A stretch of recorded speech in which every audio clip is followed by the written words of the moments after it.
હા આજે તો થાકી ગયા ખરીદી કરી કરીને. મમ્મી એક કામ કર, તું એમ બેઠ, હું તારું પાણી લેતી આવું. હા લેતી આવ.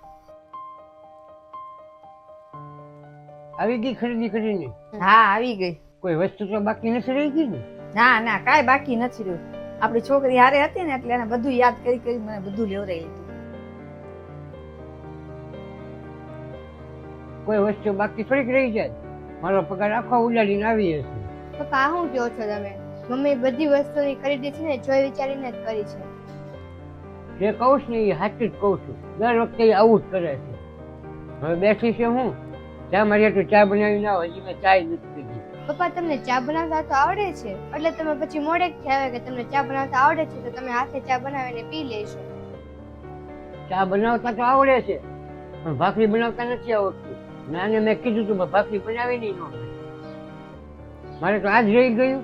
મારે આખો દિવસ કામે જવાનું, આવીને પછી ચા બનાવવાની, ભાખરી બનાવવાની. હું થાકી ન જાઉં? તું તો કાંઈ કરતી જ નથી.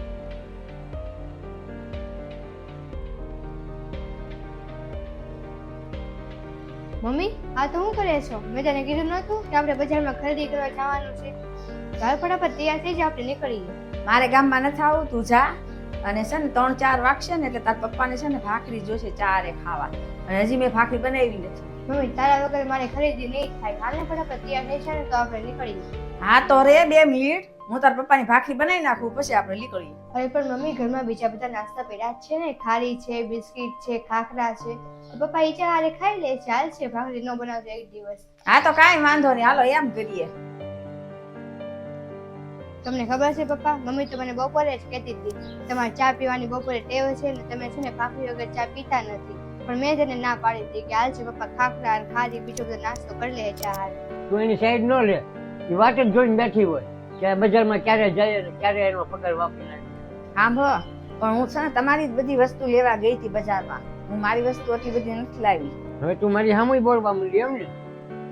પેલા તો તું 6-6 મહિને ન જાતી, એક જ વાર જાતી. હવે તો છોકરી જાય ને એટલે તરત એની માહે બજારમાં વહી જાય. અરે પપ્પા એ પહેલાનો સમય અલગ હતો ને અત્યારનો સમય અલગ છે.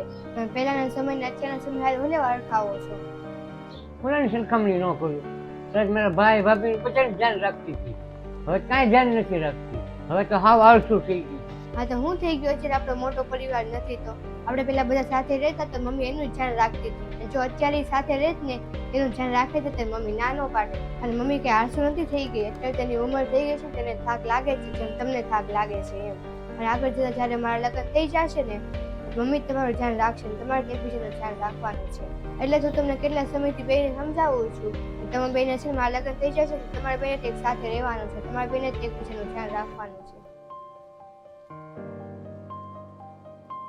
તારી વાત હાવ સાચી છે કે તારા લગ્ન થઈ જશે ને પછી એ જ મારું ધ્યાન રાખશે, બીજું કોઈ નહીં. આ વાતનું મેં ધ્યાન જ ન રાખ્યું. ગુસ્સામાં છે ને હું બધું બોલી દઉં.